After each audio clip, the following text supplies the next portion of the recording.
and welcome to the Ketchup Corner. We have a very special guest, so if you hear some purring, that's because Binksy's decided to join us.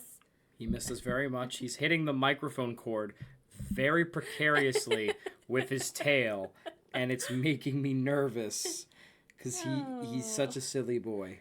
Hi, baby boy. Sitting on Benson's lap right now, so He is I very think he's happy. joining us for the foreseeable future, which is fine. We will never say no to the cats. We already gave that warning in episode 1, but speaking of episodes, today we are talking about TV series again and episodic adventures. We are talking about all of the Muppet shows, so why don't you give us the list of what you watched? All right, we are talking about The Muppet Show. The first. We are talking about Muppets Tonight. Yep. Muppets Now. Muppets.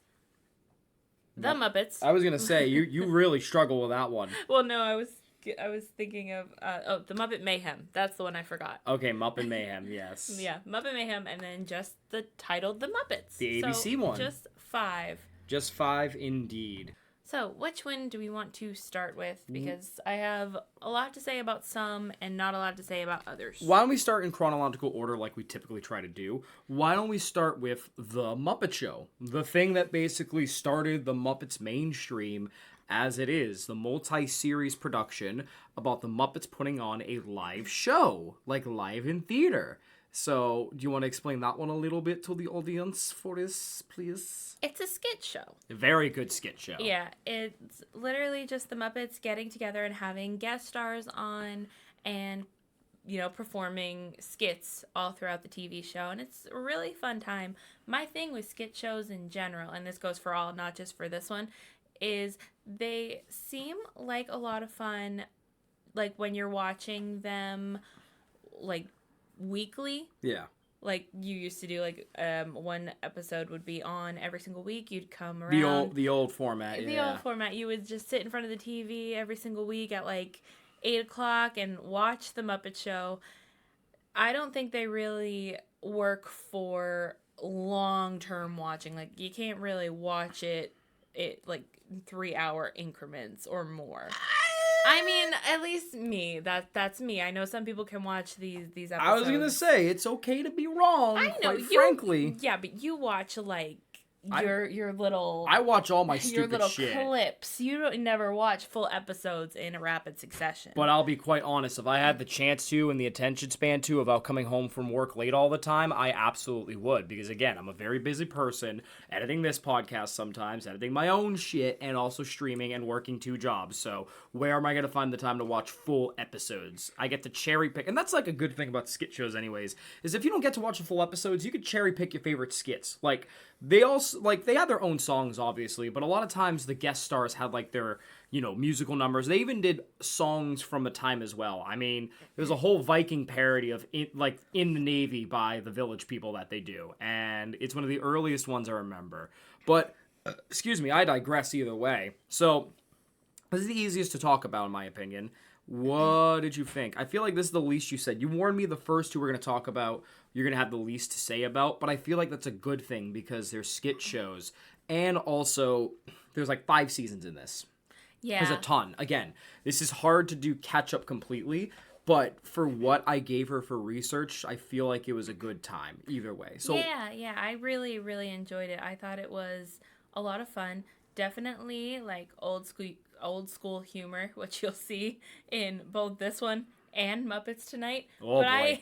I enjoyed this. Like there are some things that are definitely not going to pass. Like what? I was gonna say, what is there that wouldn't pass? I mean, just like some really adult jokes, but like not a lot of parents are gonna love. Like, I'll talk about that when we get to Muppets Tonight, especially. Oh yeah, but like I feel like that's like the appeal of the Muppets is that they're for everybody. Adults can have their fun with the jokes too. I mean, the movies had it as well. Remember, so the older ones more so than the newer in some cases, but.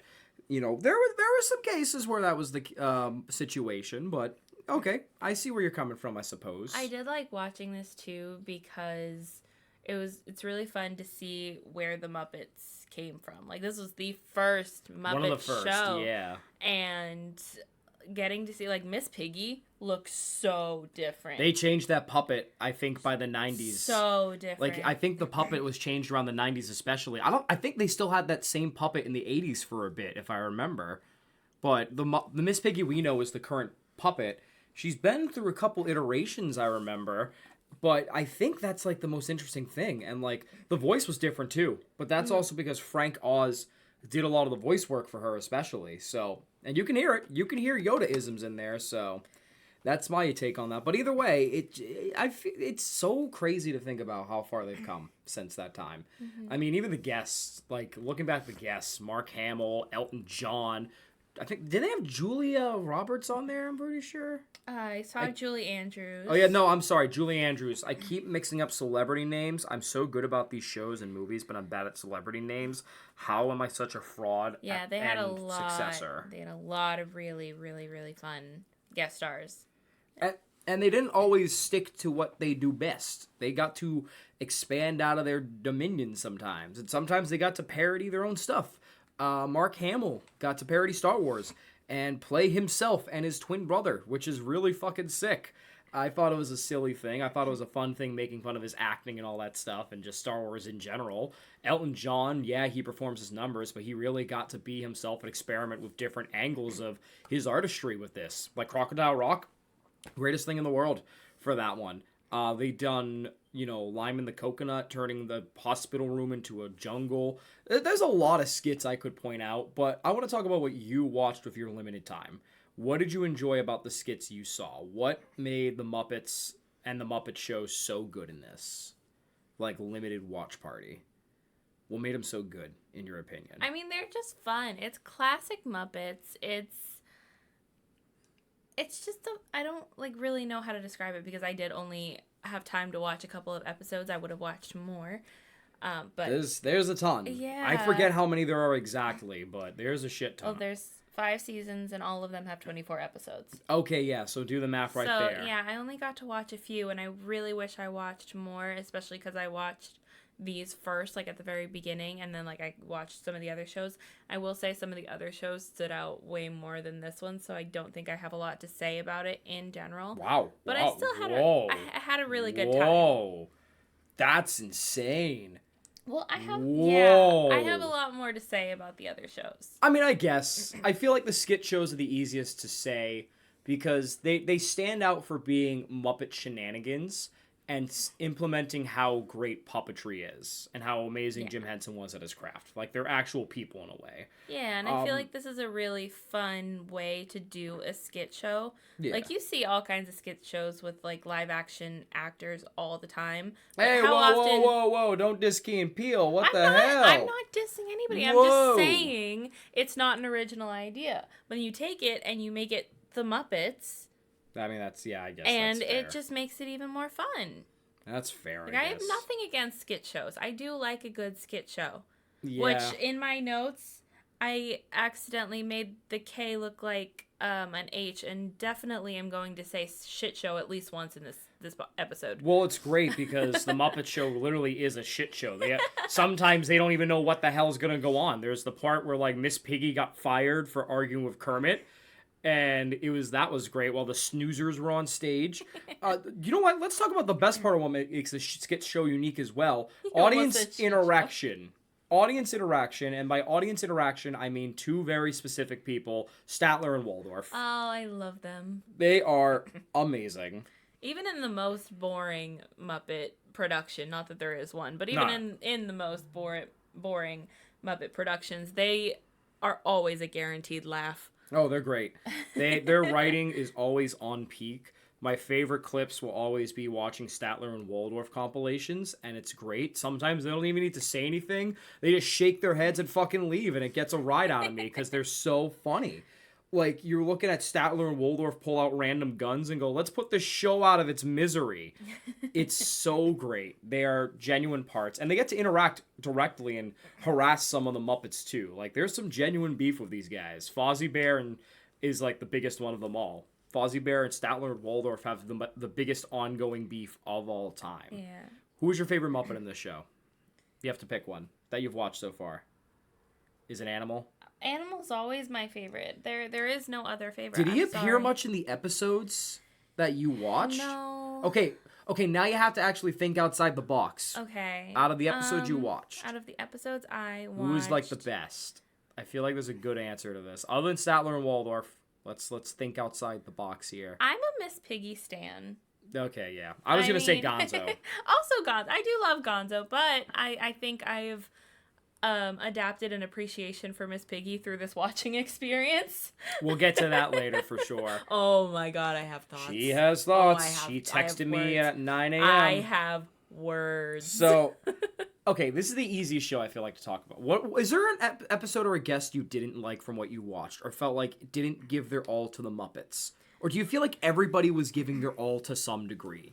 I don't think I have seen, at least in the episodes that I have seen, and maybe this is wrong, and once I actually complete the seasons, which I do plan to do, then, maybe my opinion will change. But I feel like everybody acted so naturally with the Muppets. And I will say there's one really big thing. My first note that I took on this show in general was I, again, understand why Miss Piggy is the way she is.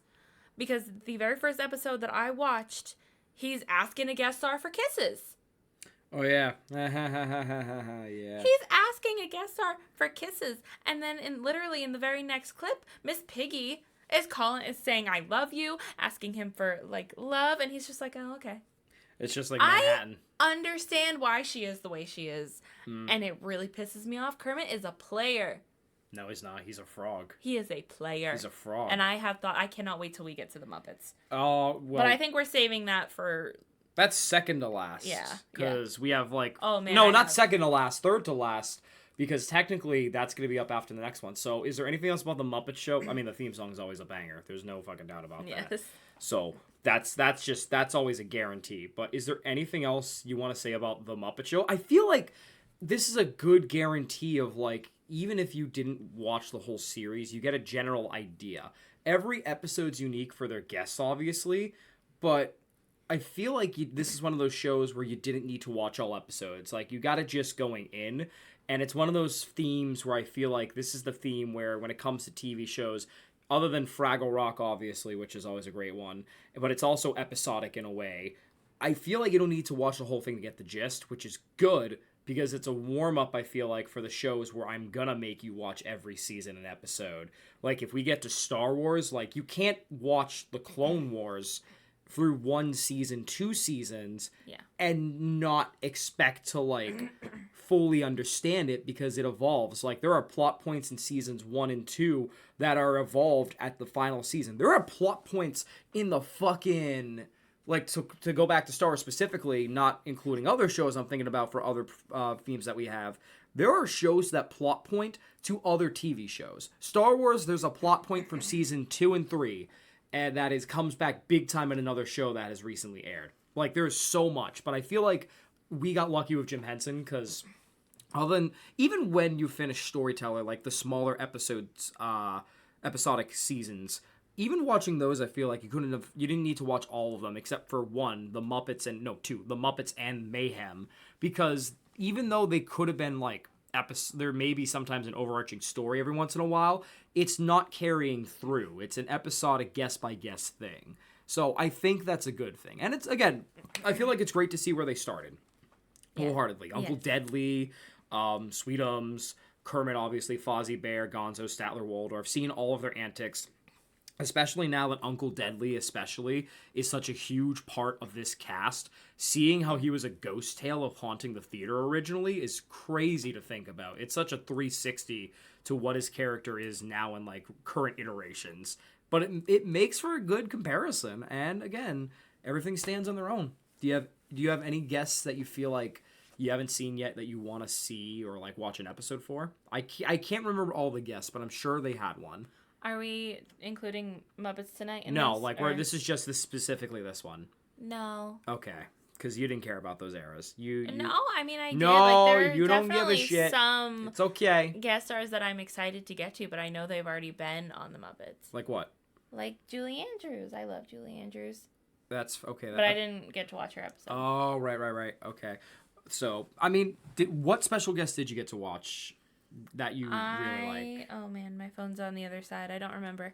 I watched. You have such a terrible memory. I do. How do you I do really, this? really, really do. I need. Well, I mean, when it comes to this podcast, I have a notebook for a reason. You couldn't write the notes down like, hey, this is Penis Boy, or hey, this is Vegetable Man. No, I could not because I was doing other things. Tisk, tisk, tisk.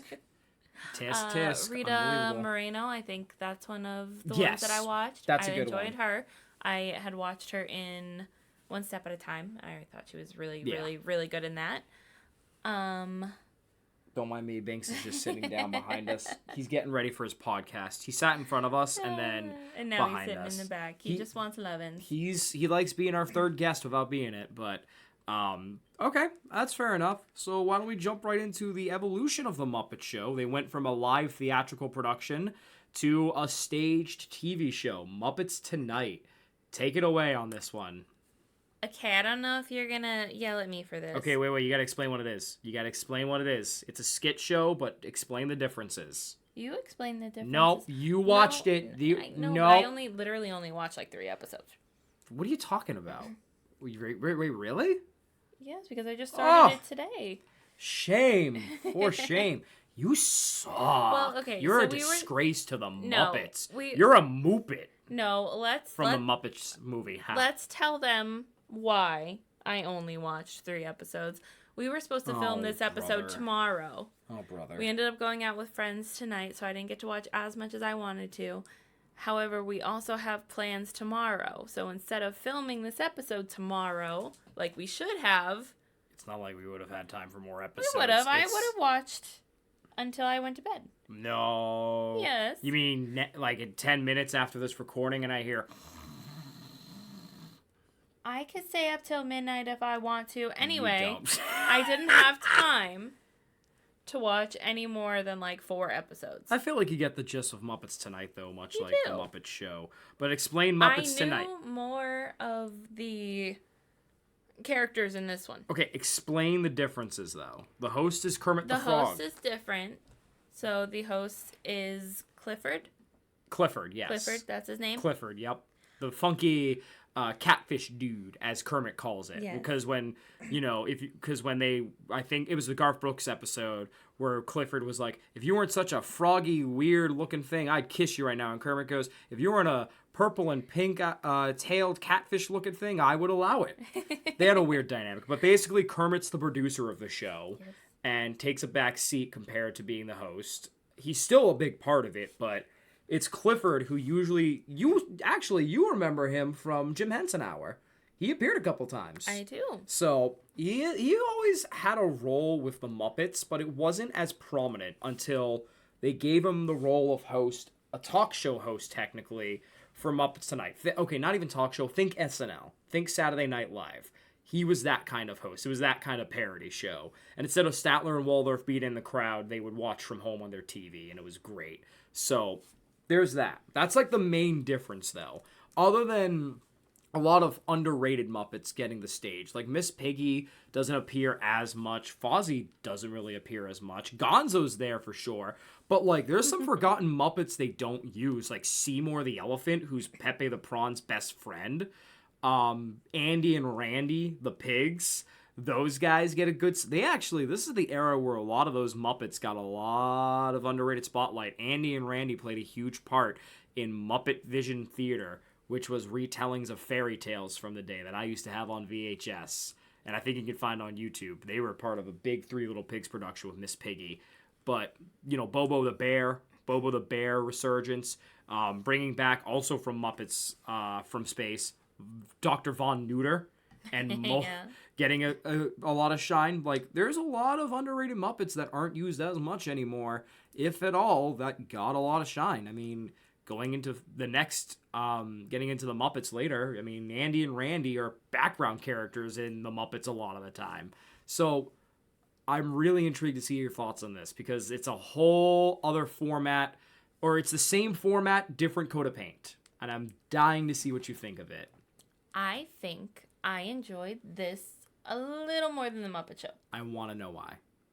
Well, first of all, I think it goes down to I recognize a lot more of the guest stars. Which is valid, On this I one, guess. those were more my generation. Sandra Yeah. Bullock was on.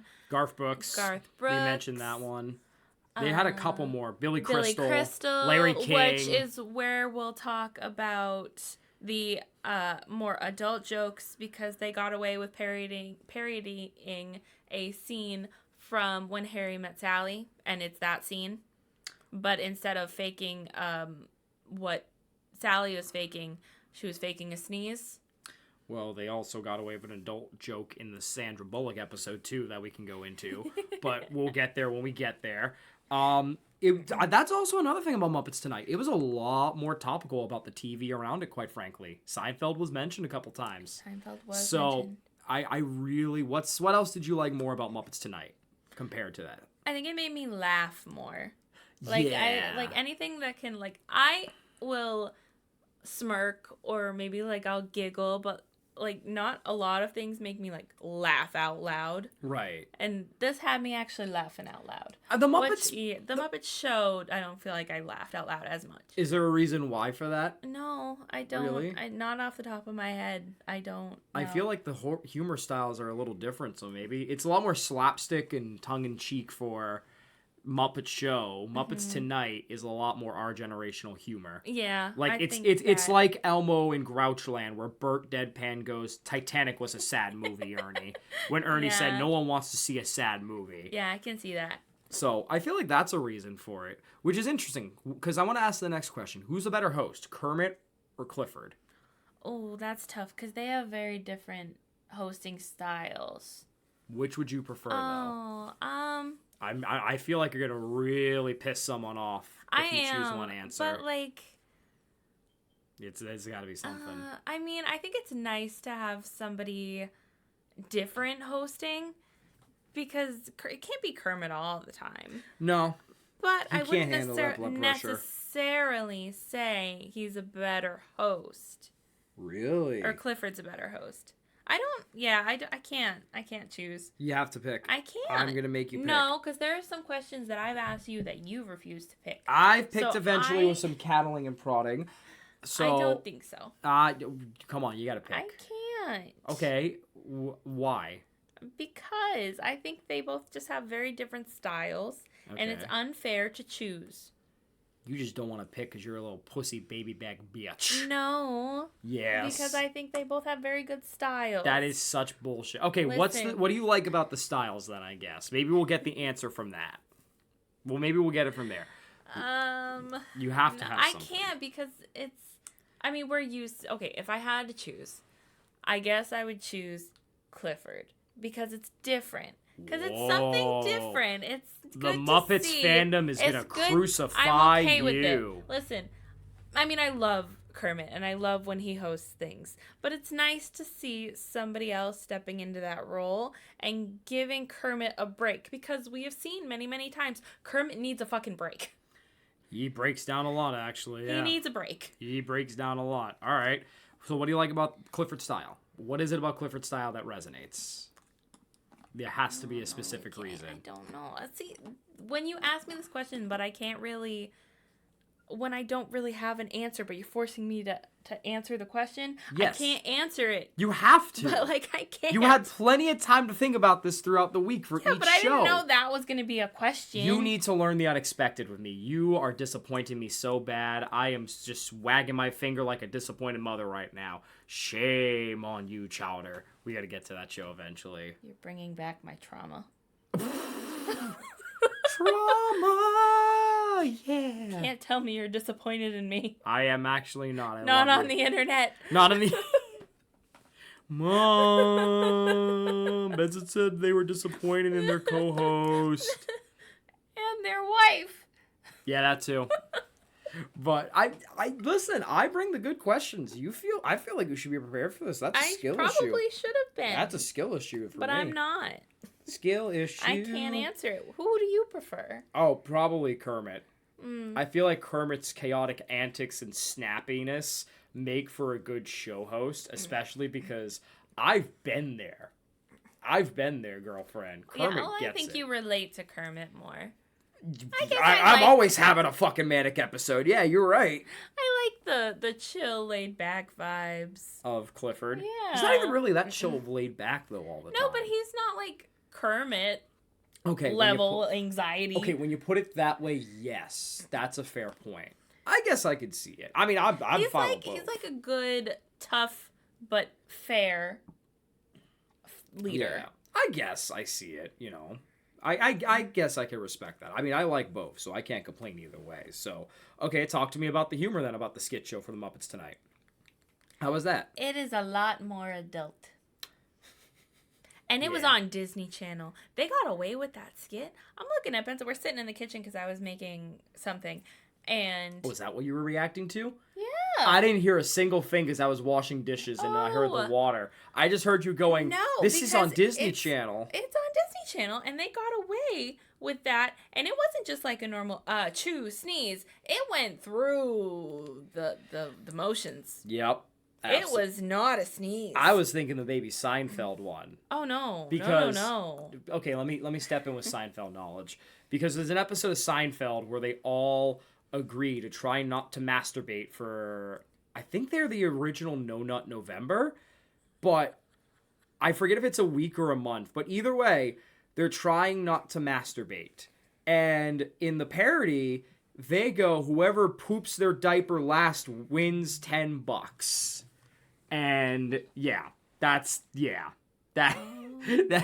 that's exactly what I was thinking about, because I heard that, because there's a part where like Gonzo's coming on with like, because okay, the Sandra Bullock episode, to go into that, Sandra Bullock comes on, there's a Muppet terrorist essentially that's saying, if your ratings go below 500, I'm gonna blow up the studio with a bomb that's hidden. So they do everything, and Gonzo comes on while another Muppet runs on. Gonzo's like, I gotta reel a Muppet Babies at the ready. Another person's like, I gotta reel a Seinfeld at the ready. And they collide and create Baby Seinfeld, and that's what happens. And it's the greatest thing ever. And it's so topical and funny. But it's very interesting. And also, too, Muppets Tonight expands on some previous skits. Pigs in Space. Pigs in Space, The Next Generation, essentially. Which was another Star Trek parody. How do you feel about Pigs in Space in general? I like that one. They're great. Yeah, I like that one. I prefer the original Pigs in Space because Link and Piggy have a better dynamic with the doc. I forget the older pig's name, but those three have a better dynamic in my opinion. Okay. I like the original more. There's some running skits, obviously, that continue throughout, and that's one of them. But, which I think Muppets... the Muppet Show has a one-up on. There's more memorable running skits than there are one-off skits. The one-off skits I might give to Muppets Tonight. The running skits I give. Like, you know, the rich fat pig family in Muppets Tonight, I forget the exact one, is kind of funny sometimes, but it's not as funny as, like, the running jokes. Like Animal Hospital, like with Ralph, Janice, and Kermit the Frog in the original. Yes.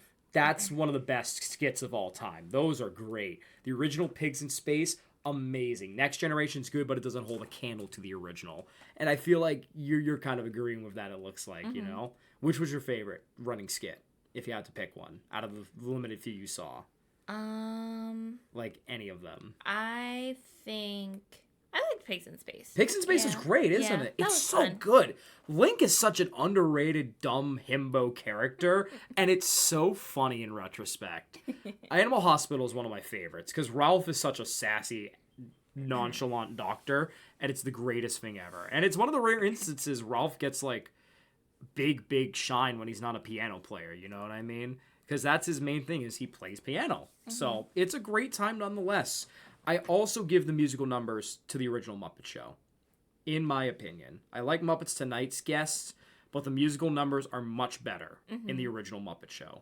But then again, they utilized more of the Electric Mayhem with the guest stars, Electric Mayhem themselves. And I feel like the rock star caliber was better in the OG, because you had guys like Elton John coming on. Muppets Tonight only lasted for 2 seasons because of so many factors, and one of them being, I think, a big part of it being, this is not Kermit. I don't know. Garth Brooks. He was good. He was good. He sang Fiddler on the Roof and kicked a chicken. He punched and kicked a few chickens. Yeah. But I feel like that's what I give to Muppets Tonight, though, is that the variety of their musical guests is better. Like, it's not just the musical guests coming on and doing musical performances. In the case of someone like Garth Brooks, he does everything but his country music. Like, he literally performs Fiddler on the Roof, like Meg mentioned, and he did something else. What else did he do? I forget. There was one other song he did. It was an Elvis song. It was an Elvis song, yes. He parodied Elvis. And it was the greatest thing ever. Like, say what you will about Garth Brooks, but, like, it was so funny seeing him have fun in this genuine episode. Yeah. And it was a great time. But, what else was I going to say about Muppets Tonight? The adult humor. You like the humor more in this. Yeah. It's very our generation. It is our generation. You lost your mind at the dumbest joke of all time. Which one? When Seymour and Pepe come on in the Sandra episode to keep the ratings going, and Pepe goes, say, Seymour, what do you get when you cross an elephant and a rhino? Oh, yeah. And it's like, elevino. Elevino. And there's you were busy cooking, so you didn't see it when you turned away for a second. But every time they did that, it cuts to the puppet audience just like wide-jawed. Like, what are we witnessing here? It was funny. One of my favorite characters is Johnny, the Italian mobster parody. Yes. Oh, I he's know. so fucking funny. My favorite is the Pasta Playhouse, because it's so unbelievably funny, not just because of him, but because of Van Neuter trying to put on a genuine play. Holy shit, it's so funny. I am not uttering another word until someone that threw that tomato steps forward. Mother? How could you? Like, it's such a classic joke, but it's so funny because it adds, the Muppets are so expressive. And, like, Van Neuter is hysterical in this show. Like, the secret files of animals, like the turkey one. Oh, that was so funny. What was your least favorite skit, you'd say, in that regard?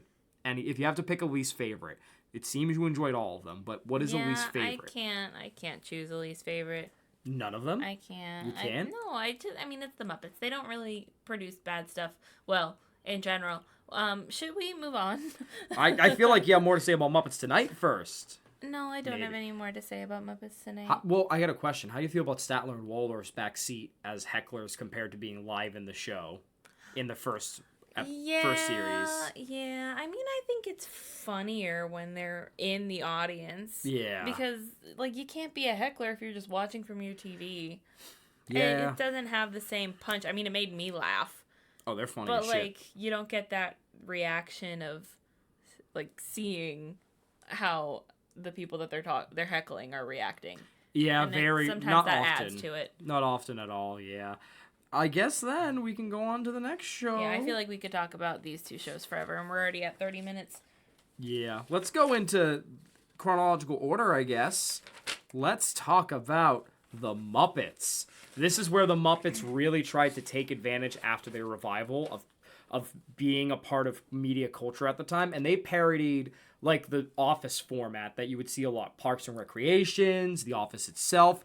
They took advantage of that format for 16 episodes before it was canceled and made their own late night studio. Once again, going back to the TV show format, mixing it with the live Muppet Show from the 70s in a way, because they could have a live audience that really was interactive because Miss Piggy had a talk show.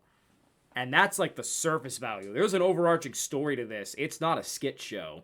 So, want to talk about that story? So, just to put this in perspective of my thoughts on this show, I had 2 paragraphs written of notes for The Muppet Show. Maybe a couple of sentences written for Muppets Tonight. I had a little less than a page for Muppet Mayhem, a little less than a page for Muppets Now, and then 2.5 pages for The Muppets. Oh, no. I have thoughts. I have words. Can I get my thought out of the way? Go ahead. I love this show. I wasn't a big fan of it at first, I think, because the pilot doesn't do it justice. I fucking love this show, though. Okay, go ahead. Okay. I think I was set up to not like this show right away. And I know the controversy. There was a controversy that Benson told us about in the last episode of Steve Whitmire. Steve Whitmire, who voices Kermit after Jim Henson's death, did not like the character arc that Kermit went through this show. Which I immediately saw that controversy because of the way that Kermit acts with Miss Piggy especially. Like, even when they were broken up or even when they were together and they were arguing, like, he was always respectful with her to a certain point. In this one, he straight up calls her a lunatic right off the bat. I didn't listen, Their relationship, we talked about this in the movie episode, has always been a pincushion type of thing. Like a lover's pursuit with Piggy and Kermit, even though Kermit does have feelings, he's just awkward about showing it. They've always talked about it, but they've been better about acknowledging the relationship, starting with the Muppets revival movie and with this show. I think they do a good job trying to tackle their complex relationship and how a lot of it does come down to both of their insecurities, especially Kermit. Which we'll get to. But I want to talk about my negatives first. Okay, get it out of the way. Get those out of the way. I'm scared. I'm scared. You wrote 2.5 pages. But so like, it's also not just her that he's an asshole with. Like, he just like we just talked about Kermit being a little uptight and stressed out. But in this one, and that was one of my biggest gripes with it, is he was just kind of really rude, uptight to everybody in the office, and it just gave that a really hostile feel. Like, it felt more like the Muppets were colleagues who might go out and get a drink together every once in a while, other than friends who just happen to perform together. And one of the main things that I love about the Muppets is they feel like friends who just perform together. And that's not what this show felt like. And it really, I mean, at least the first few episodes, I do feel like as it went on, it found its rhythm and its strength. Yeah.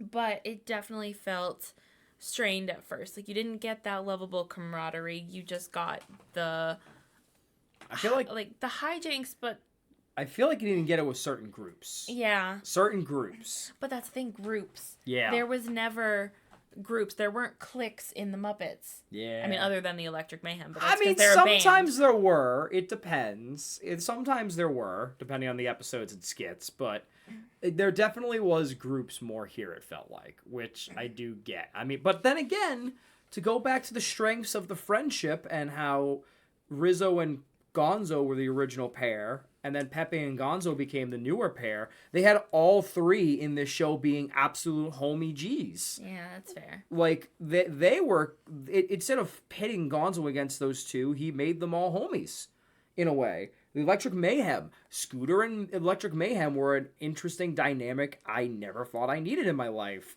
Fozzie just connected with everybody in a way for a while when Kermit and him were strained, which I'm sure you have thoughts on too. Fozzie got a girlfriend. He did get a girlfriend after, looking up being a lonely bear on the internet. Yeah. Which... Yeah. Okay, we'll get to the humor soon, I think. But yeah, like, that's actually one of the things that I liked about it, is that they kept that humor, and I actually wrote down a couple quotes, which we've already talked about. Can I read them? Yeah. Where are they? This one. Oh, wait. I gotta do the whole context for this. So, Electric Mayhem, you have to actually stop playing when the band stops. Did not know that. Perhaps we should have a meeting thing where we could exemplify all confusions. You're in a meeting right now. Zoot then proceeds to say, "This is a meeting? I'm Zoot. Different meeting." That's a great one. Wait.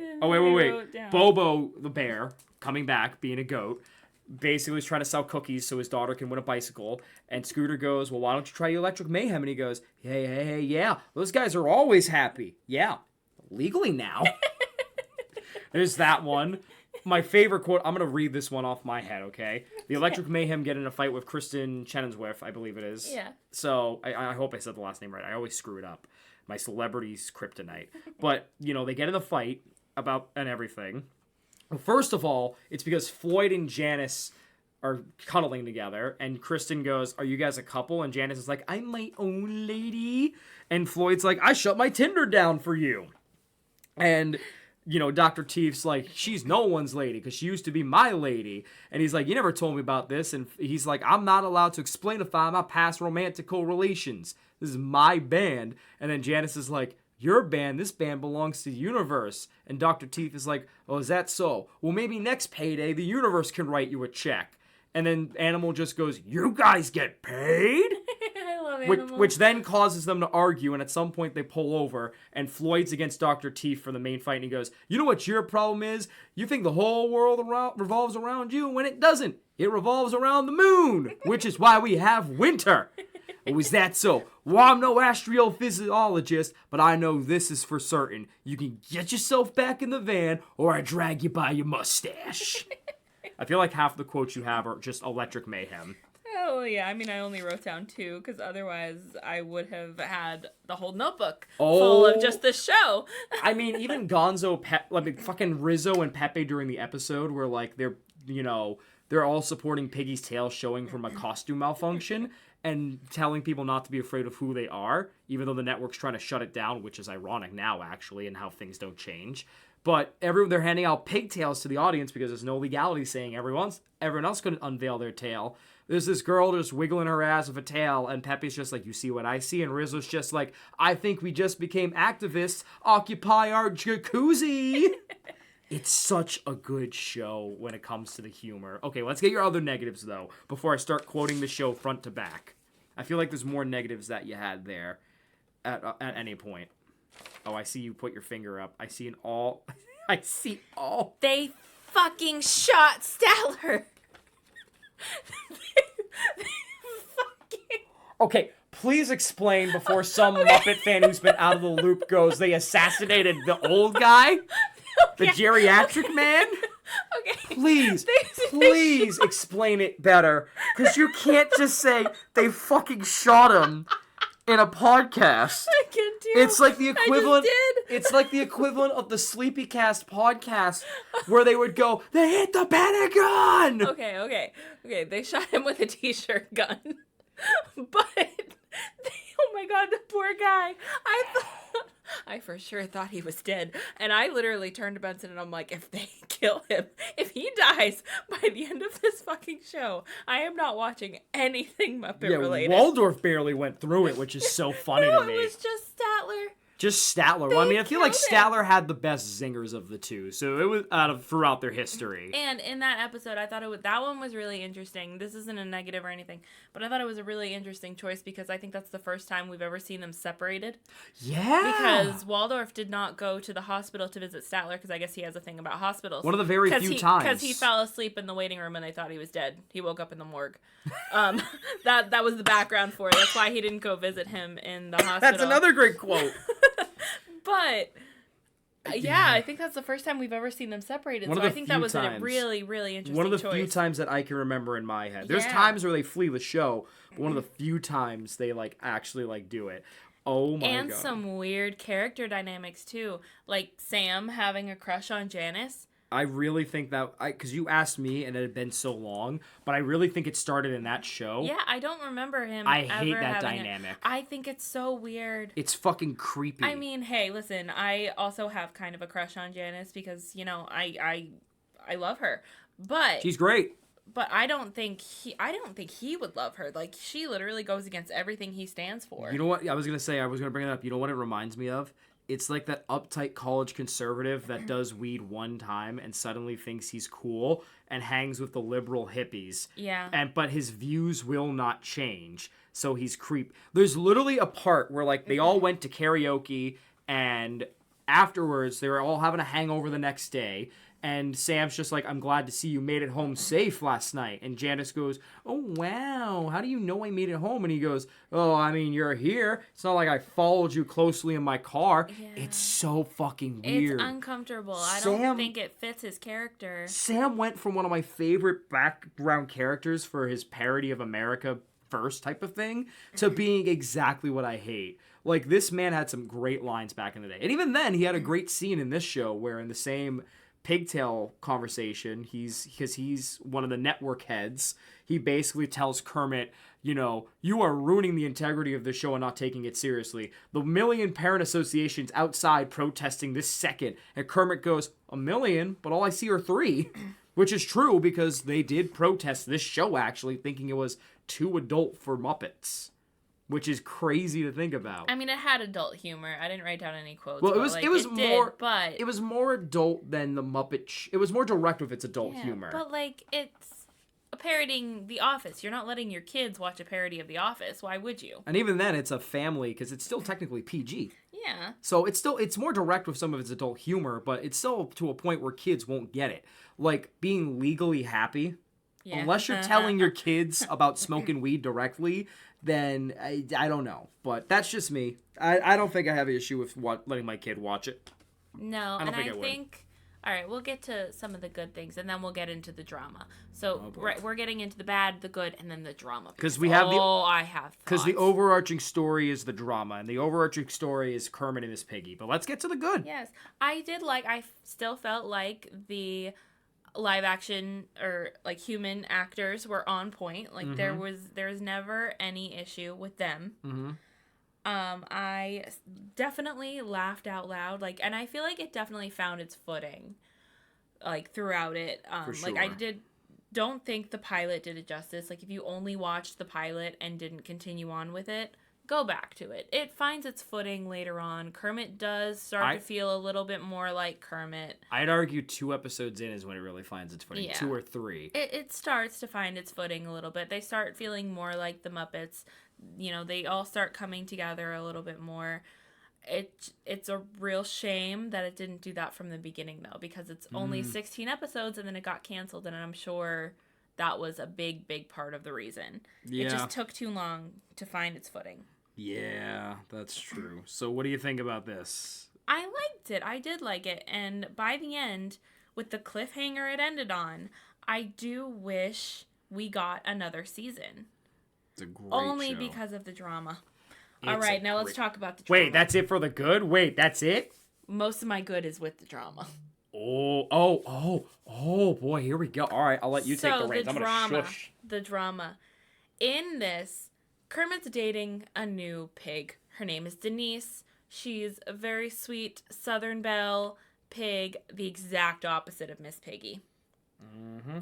And they broke up in the pilot. They broke up before the pilot. Well, before the pilot, yes, that's right. My apologies. And we open up to him already dating Denise for a while, and like he opens up saying, the one thing that's weird about working with your ex, and then like he shows like this giant sign of Miss Piggy's face, like, and her head next to the tagline of the show, and it's literally about them trying to navigate working together as friends.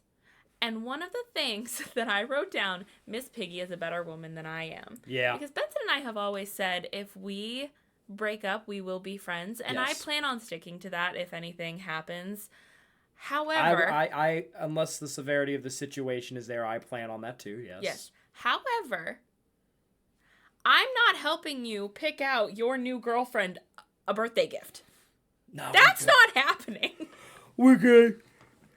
That is not happening. And that's exactly what she did. I mean, she sabotaged it a little bit. You know what? As she fucking should, though. As she should. Like, the nerve to break up with her and then ask her to help you buy your new girlfriend a gift. Yeah. And then, okay, like, we'll get into a little bit of spoilers here, too. Because she's very, very sweet. But again, the exact opposite of Miss Piggy. And I feel like what Kermit needs is someone who will give him a little bit of pushback. A little? And I knew, maybe not. Listen, I am a strong advocate for Miss Piggy and Kermit, a very toxic relationship. Maybe they're not meant to be together. But Kermit doesn't need somebody that's just going to yes him to death. Kermit needs somebody that will give him a little bit of pushback. Mm-hmm. And, test his ideals. Yeah. I knew she was not going to last when he missed her marathon for work and she immediately forgave him. I knew immediately because Kermit doesn't need somebody that's going to yes him. Kermit doesn't need someone that's automatically going to forgive him. She deserved to be upset. Well, not just that, but boundaries. You're forgetting the important part is that they're always hanging together, Piggy and Kermit, and Denise was uncomfortable when she wanted boundaries, and Kermit was dead set on doing boundaries and said, hey, I'm going to go to Denise's 5K run, and Piggy was like, cool, okay, despite what we'll get into in that drama, but then the next day after planning all night, Denise walks in and they're snuggling together. Yeah. Inadvertently, probably, yes, but I'm just saying, what the point that I knew, it wasn't going to last. After that, obviously, we I mean, yeah. I mean, Denise had full rights to be Denise mad. had full rights to be mad. I'm not saying this in any way, shape, or form, but there was always something off about her character. And I know we weren't really supposed to like her because I think the whole goal of the show is getting us to want Miss Piggy and Kermit to be together. Not that we really want them to be together because they don't. There's a lot of issues that they need to Well, they handle. explore it, though. And in my opinion, I think Piggy has the biggest growth from the original show. She does. Like, there are episodes where, like, the episode where she doesn't have any friends to hang out with, and Uncle Deadly, her assistant, takes her everywhere, and, like, she goes on this whole thing, and she understands, finally, that she's difficult to be with sometimes, but, you know, it's worth it if you work on yourself. And she also goes on a lot of self-journeys for herself, and by the end of the show, you see from the beginning where, like, she doesn't have a date to an award show and starts throwing the office around. She goes from that to being so much more chill after coming back from a trip to Argentina. Yes.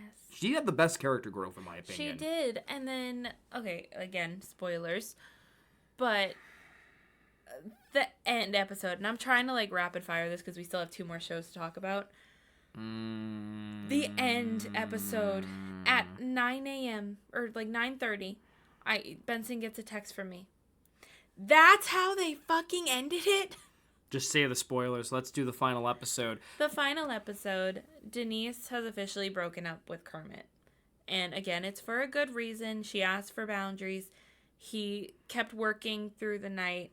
And also sang a song with her. That was an old love song. Also sang an old love song with her, which, yeah, I wouldn't be forgiving too. But, yeah, you know, they have a history. Right. And Kermit, so Miss Piggy had broken her leg in the episode before, and she was under a little bit of morphine, and she tells Kermit that she loves him. And then he says it back. And he says it back, not once, but twice. Cameras are still rolling, too, so everyone knows. And he finally realizes that that's how he actually feels about Miss Piggy. So the entire last episode is him wanting to tell Miss Piggy that he loves her, but the office is now getting in the way because the cameras were rolling. So half of the team is team friendship, the rest of them are team love. Well, not only that, Kermit fucks up because he goes... Listen, we'll talk about Kermit in a second because I think that's important too.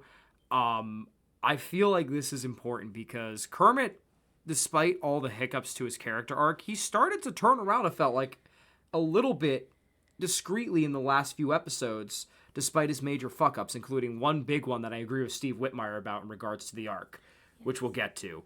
But then he goes to Ralph with his uncertainties, and Ralph, meaning well, as laid back as he is, tells Kermit to flip a coin. And if it's heads, it's meant to be and they should be together. If it's tails, they will not be together. But Ralph doesn't just says that. In his cutaway, much like in The Office, he explains that if it's heads, he'll be overly excited, Kermit. If it's tails, he's going to ask for a redo if he really is set on one thing. Mm-hmm. So Ralph doesn't say this, though.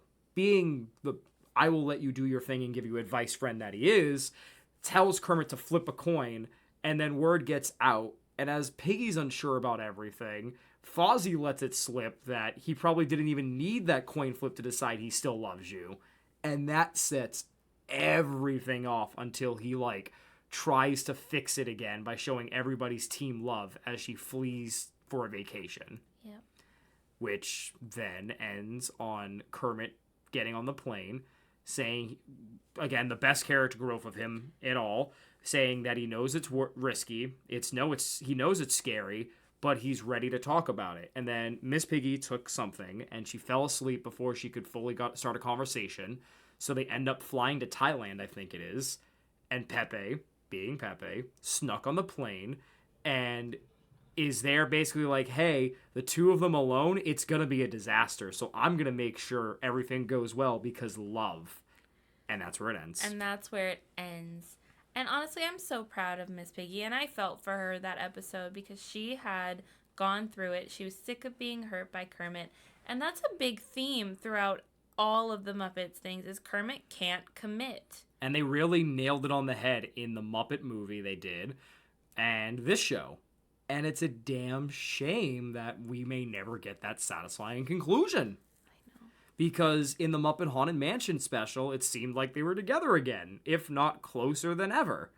Because they made costumes of each other and seemed to be all cutesy cuddly in the most discreet ways. And it sucks we're never going to get that. I know. I was waiting for season 2. As one of the biggest skeptics, I like to be proven wrong about shows. Some of my favorite shows are parts of a series that I love that I was proven wrong about are as follows.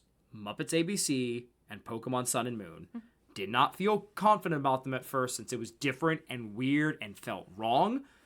By the end, I think they're some of my favorites in their genre or series respectively. Yeah. So that drama did so much good for both characters, though. It tackled their relationship head on. And I know that's a thing you've thought about a lot. Let's talk about the controversy before we get into the other 2 shows. Oh, yeah. Let's do that. Speaking of Kermit, oh, boy. So we talked a little bit about this in the last episode, and it's basically the voice of Kermit did not agree with the direction that Kermit took, especially in the one episode where Robin was visiting.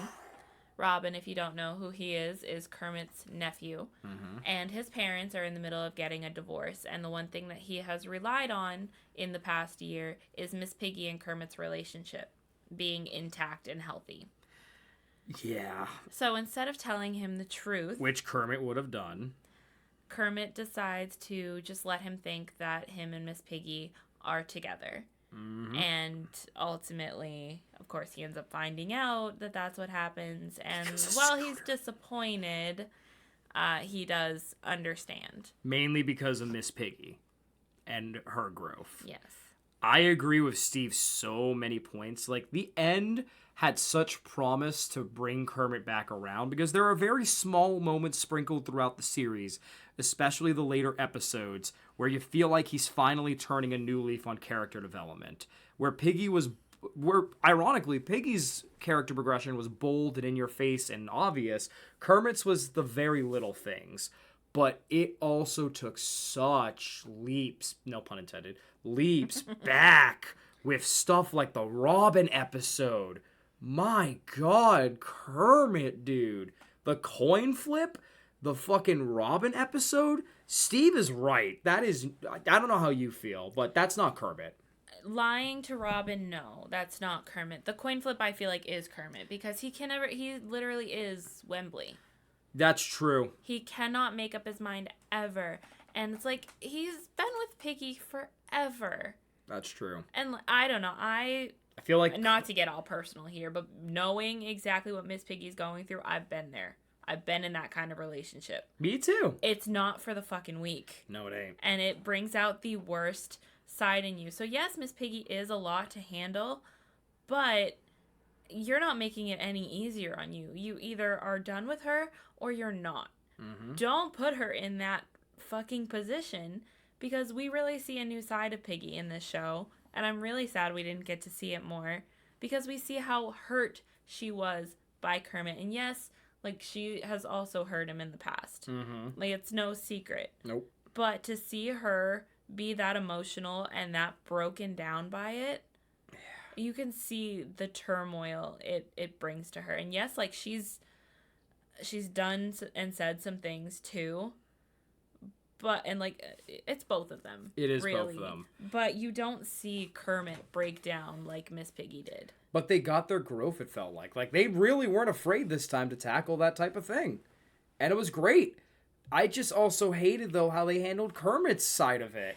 Yeah. I feel like, again, going back to the general asshole thing, he was such an asshole in this series. Such an asshole. And it's not like him. He's uptight and can be an asshole in a funny way. But, like, sometimes his sass didn't feel like sass. It just felt like him having a literal hand up his ass. It felt mean. Yeah. And that's why I said, like, my biggest complaint about this show isn't the drama. It's the fact that Kermit, or, like, all of them just felt like colleagues. But they all went back to some degree throughout the show. Yeah. Kermit just didn't. And that's wild to think about. Not until, like, the very, very, very end. Yeah.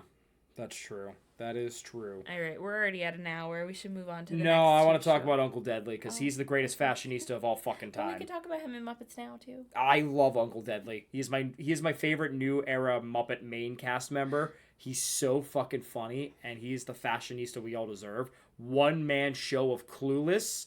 Hello. I did really like his character, and he was there for Miss Piggy. He was the friend Piggy needed. I guess, yeah, we'll talk about this now because in Muppets Now, he has a little bit of a different dynamic to Miss Piggy.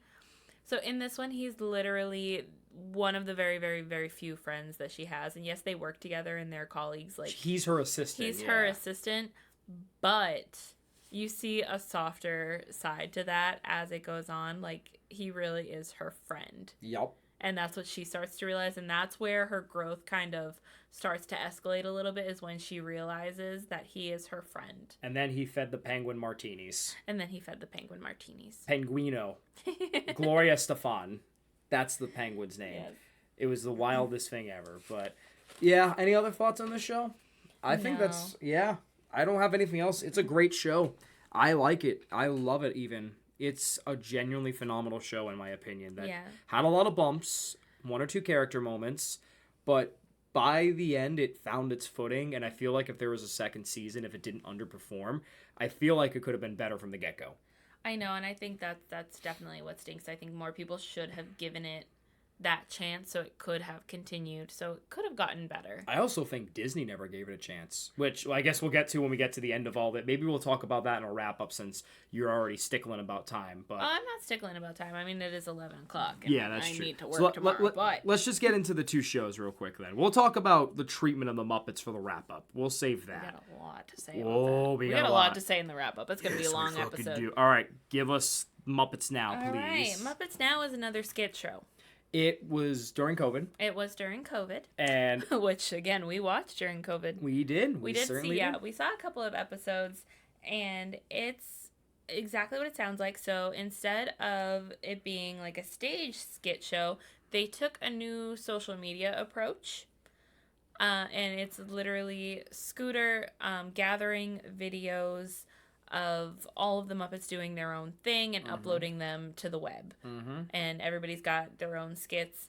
My main gripe with this is most skit shows they'll maybe have like a handful of skits, like 5 to 10, but they'll like interchange them out. So one episode might have 3 skits. The next episode might have one of the previous 3, but then 2 different ones. I know where you're going with this. This one kind of had the same ones. Yeah. Every single episode. Which sucks, because then you start to see some of them drag. Yeah. I love Swedish Chef, but Okie Dokie.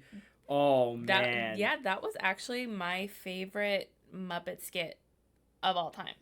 It was so good, but there were moments it felt so weak. But Danny Trejo, oh my God. I remember you, me, and Kim watching it for the first time, and we were pissing ourselves laughing at how chaotic it got. There's no reason it had to go that hard. Fozzie interacting with Seth Rogen. Ironic, given Seth Rogen's place now in Muppet history, producing the new special. Yes. I am so excited for that, by the way. But we'll get into that in another episode. But, you know, I agree. I think having the same skits over and over again really lost the approach. But, like... And with mostly the same co-hosts, too. Like, Linda Cardellini is in it in every episode. Tay Diggs, who is a mood. And I loved his dynamic with Piggy. But... him being in it, like, every single episode, it just gets to be too much. Yeah. At least, like, with Okie Dokie Cooking, like, you had a different person every time. With Kermit's interviews, a different person every time. One of the first appearances in that vocal, too. Yeah. Other than Haunted Mansion, and it shows. Oh, yeah. His voice. I meant to talk about that, too. Getting used to Kermit's voice. Kermit's not meant to have a deep voice. It's not even a deep voice. It's a deeper voice. It's not even like a deep voice, in my opinion. It's just a word-defying modulator. Yeah, it's not. It's not good. No. I hate to say it. I mean, it's not that it's not good. It just doesn't fit him. It's not good. It doesn't fit him. It doesn't work at all, in my opinion. It's such a shame, too. I know. I did like the social media approach. It is making it, like, just something different for the Muppet crew. but I do understand why it's only 6 episodes. Right. I agree. I feel like there was going to be more, but again, No, I eventually. mean, Because they mentioned yeah. another season. Oh, really? Well, in the show, they mentioned we'll be back with more episodes. Yeah, but I just think it was too repetitive. Like, I don't think This is the show I understand why it got canned. Yeah. I did like Beaker and Dr. Honeydew. Yes, that guy. I liked their segments. Those They're were fun. They're always great. All their segments are great. From Muppet Labs and the original Muppet Show to now, they've always had bangers. Yes. And including their gay dynamic in The Muppets. Bunsen, Beaker, why are your clothes switched? If it happens outside of work, we don't owe him an explanation. Ooh. That was the greatest part of them all. Yeah, it is. It's a fun show, but I think this is probably the one I have the least to say about. It's a mindless skit show. Yeah. It is. It really is. That's all there is to it. But speaking of mindless mayhem, let's talk about Mayhem, the show about the Electric Mayhem. The Muppet Mayhem. Yep. What'd you think? Animal is my favorite Muppet. I was so excited for this show, and it did not disappoint. I think this is my favorite of the bunch. Oh, wow. I can see it. They did a great job. Animal's backstory, I knew you were going to love for sure. Oh, I did. Did I cry? Yes. Yes, you did. I should not have cried as much as I did in a show about the Electric Mayhem. Honestly, I was not sure what to expect with this show, but I think it's just really funny how charming and hilarious the Electric Mayhem are without even trying. Oh, they're great. Like, they painted Danny Trejo's house all psychedelic colors. And then literally in the next scene, he's partying with them. To a re-recording of Can You Picture That from the Muppet movie, which was amazing and such a great callback, and it made me smile. I know. It's so funny. And just like how much they've evolved over the years too. Like, one of the things that I really enjoyed, like Animal. Animal is my favorite Muppet, even from the very, very beginning when he was a little creepy with women. But in this one, he's a lot more gentle, and we get to see the side, like, not the creepy side of him, but the side that more has, like, an adorable, if slightly creepy, crush on Nora. Yeah. Like, he just walks around going, Nora. He's so and funny. It's so cute. And then he gives her a goat. Yep. He did. I mean, he gives her a lot of things, but then he just turns around and there's a goat. And I was like, oh, goat. Compared to Kristen, where he offered a Funyun, crunchy like chip, fun like onion. And it was the funniest fucking thing ever. But it is a good show. It is. It's a great show. I had a lot of fun with this. And, like, the soundtrack was phenomenal. I think we have Yeah.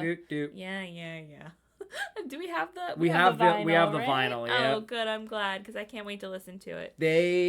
You can always count on the Electric Mayhem to be some of the best performers in the Muppets agenda, period. I also didn't really know what the premise was going into this. Oh, really? So there is a premise, and it's basically we open up with Nora, and she is the assistant at a music record label.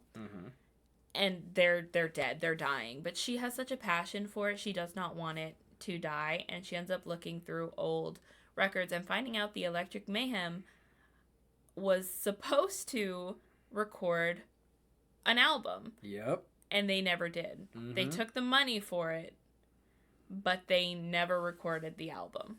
They sure did. And so she sets out to get them to record an album.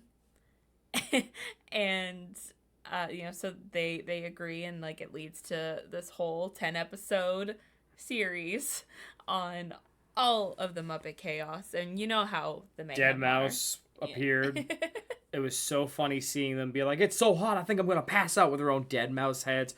Peter Jackson had a cameo that Connor and I specifically screeched at when we heard it was a thing, because Peter Jackson appears. Now, if you don't know, Peter Jackson, we've been talking about adult humor. Peter Jackson made a very adult-rated Muppets movie called Meet the Feebles, which I need to show you. I don't think I want it. You're gonna watch it. Okay. It is so disgusting. It is so gross. It is so over the top.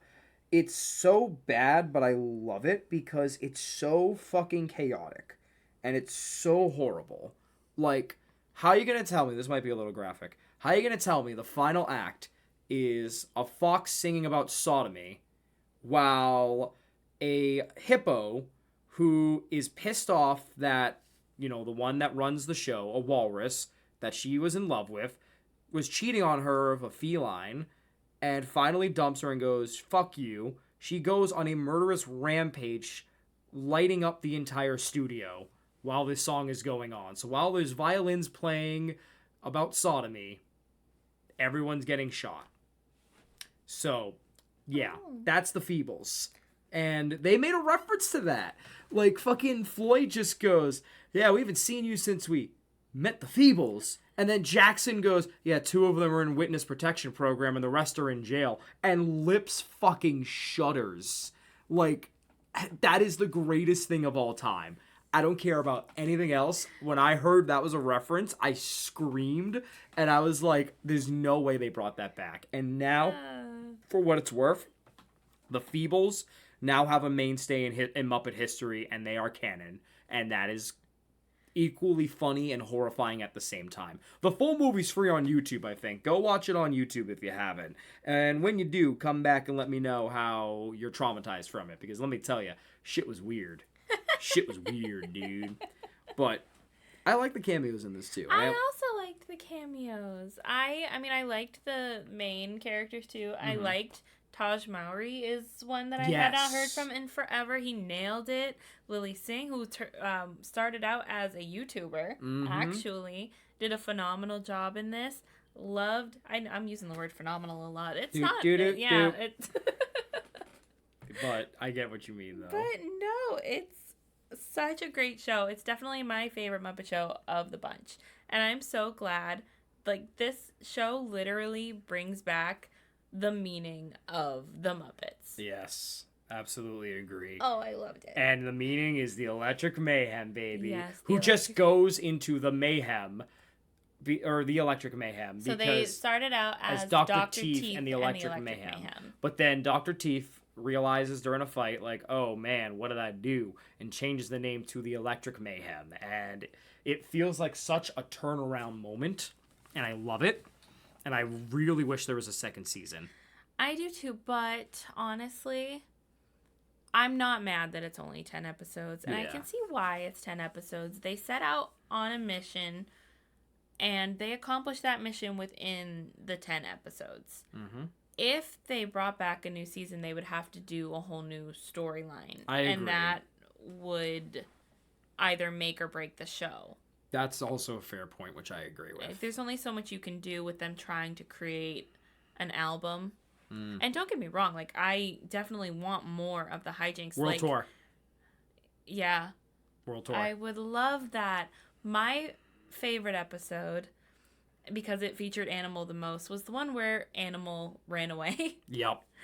I knew you were going to love that. So, in this one, Animal overhears them joking around and talking about not needing Animal's drumming because they have a new fancy machine at the one of the record labels that they're at. And Animal takes it seriously, so he decides to leave. And he's going around trying all of these different jobs. He tries out cleaning. He ends up getting stuck to the floor washer thingy and, like, spinning around in circles. He tries answering phones, and he's just going, hello, hello. Oh, no, he's going, goodbye, goodbye, goodbye, goodbye. And then someone goes, I don't think this is working out. And he goes, oh, goodbye. And he just walks out. Animal's the best. And then he finally lands a job as a hibachi chef. That's which he nails. Hobbies. Man's got hobbies. He is the chosen one. I love him so much. And he's just literally just the sweetest, lovable person. And he's the one that's mainly looking out for Nora. Yeah. Because there's this other guy who is Nora's ex. His name is JJ. He's trying to buy the record label that's dying. And he's constantly going, JJ bad. JJ good? JJ bad. And then JJ ends up buying Animal bunnies, and he's like, okay, you're good, I guess. Yeah. That's the best. You can always count on the Electric Mayhem being consistent. Animal's a good judge of character. They never change, no matter what. Despite things changing and being legally allowed to be happy, they never change their personality. And it's great. It's amazing. We can talk a little bit about the treatment of the No, Muppets with I these want shows. I want to save this for the wrap up because I want to go on an explicit 20-minute rant because this show we argue obviously we agreed that if there was a second season it'd be tough to top and do a new storyline, but it's not like we got the chance to have a second season chance anyways because they canned it after one season almost immediately after its release. Yeah. Woo! I'm sure we'll talk about it more, but you'll notice with the last few, these were all super easy to watch because the Muppets was the longest one with only 16 No, episodes. Muppets Tonight, if you want to count that too. Well, I said the last 3. Oh, yeah, okay. The last 3 were the easiest because the Muppets was the longest one with only 16 episodes. Nothing had the sustainability as the original Muppet Show. Yeah. So, yeah. Hey, we'll get into that. Overall, your thoughts on these shows. Give us your thoughts. Oh, I had such a great time with these, and I'm really sad that this month is ending because I found so many new favorites. And again, we'll talk about this in Friday's episode. But I don't know. I just think there are so many amazing things about the Muppets that it's really, really, really hard to try to take them and make something new with it, which is evident in some of these later ones. Yeah. Shout out Joe from Legal. I love that otter. I love that stupid otter. His laugh is so stupid, and I love him. I really love Joe. He's so funny. I don't understand why they needed to add this character. Don't care. He's the best. I love him. Yeah. What? Honestly, overall, I think it's a great time. What is your ranking? Oh, my ranking? Mm-hmm. Okay, cool. I'm gonna go the Muppets Now Last for sure. Mm-hmm. For surely, to quote Janice. I'm gonna go Muppets Tonight next. Oh. But this is where it gets great though, because Muppets Tonight is still fantastic. The Muppet Show. Mm-hmm. I'm gonna go. I need to rewatch Mayhem in one sitting, because then I'm gonna go Mayhem and then the Muppets. I don't know. As someone that never really watched The Office as a person, something about the Muppets just tickled my funny bone still, and it was so funny, and it was a great setting. But I don't know. They're interchangeable except for Muppets Now, which is the tough part. Like, it depends on what I'm in the mood for. But as of right now, I think that's my standing. But all of them are, like, fantastic after that. After Muppets Now, I should say. What's your ranking? I think I'm going The Muppets Now is last. Mm-hmm. Then The Muppet Show. Mm-hmm. Then Muppets Tonight. Mm-hmm. Then The Muppets. Mm-hmm. And then Mayhem. Okay. Okay. Yeah. Okay. Yeah. Okay. Yeah. Cool. Yeah. Yeah. Okay. Copy paste me a little bit. Just I copy didn't, copy though. my homework a little, why don't I you? didn't, though. I switched around some. I know, I'm kidding, but Sass me not, yeah. peasant. Uh-huh. All right. I think it is time to get to bed, given Benson's yawning. No. This is a fun time talking about the Muppets. I am not gonna be a clean wreck, or not a clean person going into the finale for this month. Yeah, I'm gonna cry. sad that it's ending, I got a lot to say about Jim Henson still. but I'm excited to see what else there is, because at this point I feel like I'm saying a lot of the same things. Like, no Muppet production is bad in any way, shape, or form. No Jim Henson production, or most. I was gonna say, we Most didn't get of to the Wizard of things. Oz. Most of the things aren't bad in any way, shape, or form, and I'm just having a really, really great time with this podcast in general, and I'm really glad we're doing it. But I feel like I'm repeating myself a lot, so maybe something new will be good for us. Yeah, maybe. Maybe, but I'm still not ready. Maybe to you be just gotta done. expand your vocabulary with a dictionary. But what do I know? Dictionary or thesaurus? Do. Thesaurus. Do. We didn't talk about Phenomena. I love that so we much. didn't talk I about love Phenomena. that skit so much. It's ingrained in my mind, and I fucking love it. But hey, okay, let's talk about that. What's your favorite Muppet skit from the skit shows? What's your favorite Muppet series? And what's your ranking of them? Leave a comment down below and let us know. And then we'll see you Friday for after Thanksgiving. So first of all, happy Thanksgiving. We hope you enjoy your Thanksgiving if you celebrate. Yes. If you don't, valid as fuck. I am still thankful for you for watching. We will see you on Black Friday for the finale, where we will be buying a new theme on sale. We gotta laugh like Joe from Legal. Close enough. But okay, we'll see you for the wrap up and the buying and exciting remake of the new theme. So, you have anything to say, honey? Nope. I'm excited. I'm nervous. Let us know. Let us know if you think there's a theme that we should talk about. I mean, we're going to spin the wheel anyway, but... Yeah, I'm going to spin that wheel. Fuck you. We're going to spin it. We love you. We'll see you. Bye. Bye.